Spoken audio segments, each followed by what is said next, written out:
Assalamualaikum warahmatullahi wabarakatuh. Hello everyone, how are you today? Wherever you are, I hope you are doing good.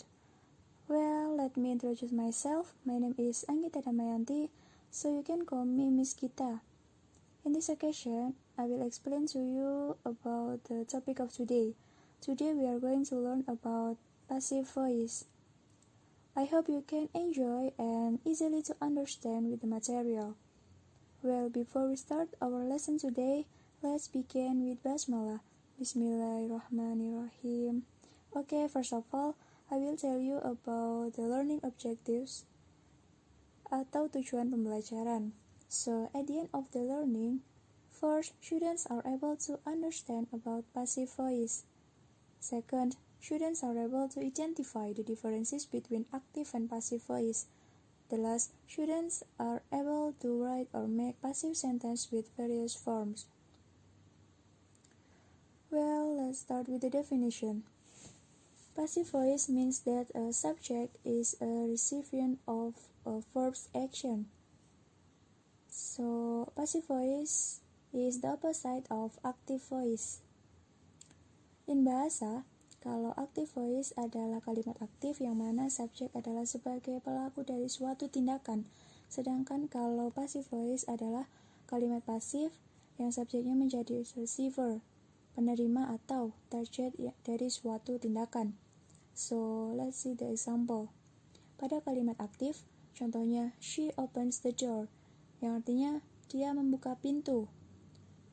She adalah sebagai subjek, dia sebagai pelaku, atau dia melakukan suatu tindakan, yaitu membuka, opens the door, dan yang dibuka adalah pintu. Kemudian, kalau passive voice, subjeknya menjadi objek dan objeknya menjadi subjek. Maka kalimat pasifnya, the door is opened by her, yang artinya pintu dibuka oleh dia. Subjek pada kalimat ini adalah pintu, dan pintu tidak melakukan suatu tindakan, namun pintu sebagai target atau receiver yang dikenakan suatu tindakan, yaitu pintu dibuka oleh dia. Next is the structure of passive voice. Rumus dari passive voice ini adalah object plus to be plus past participle or verb 3 plus by plus subject. Untuk keterangannya, di sini to be atau auxiliary verb seperti am, is, are, was, etc. itu bersifat kondisional, yang mana akan mengikuti tenses yang akan digunakan, baik dalam aktif maupun pasif. Kemudian, untuk past participle, dalam passive voice, past participle atau verb 3 itu wajib menggunakan verb 3. Jadi, jika kalian ingin merubah active voice menjadi passive voice, itu kalian harus merubah verbnya menjadi verb 3. Nah, untuk by, if there is an action, it introduced by, yang mana by ini akan menjelaskan si subjek. Next, let's see the example. In active voice, Dad washed the car once a week, yang artinya ayah mencuci mobil itu sekali seminggu. Nah, Dad as a subject, wash adalah verb 1, the car is object, once a week adalah adverb of time. Nah, bisa dilihat bahwa ini merupakan bentuk simple present tense.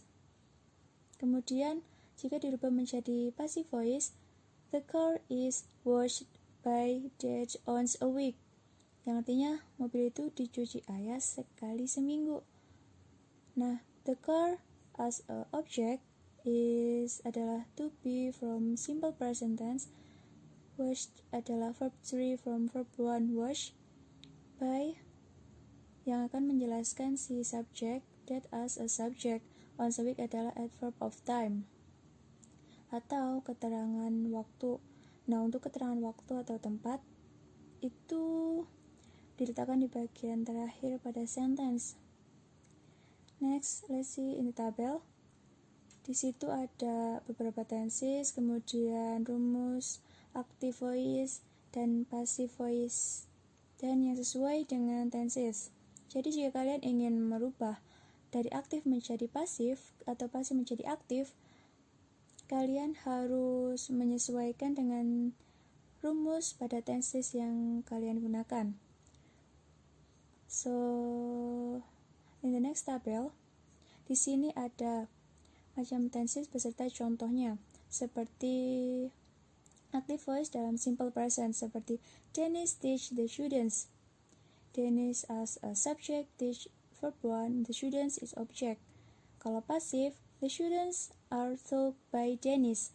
The students as a object are to be taught verb 3 by and introduce the agent Dennis subject.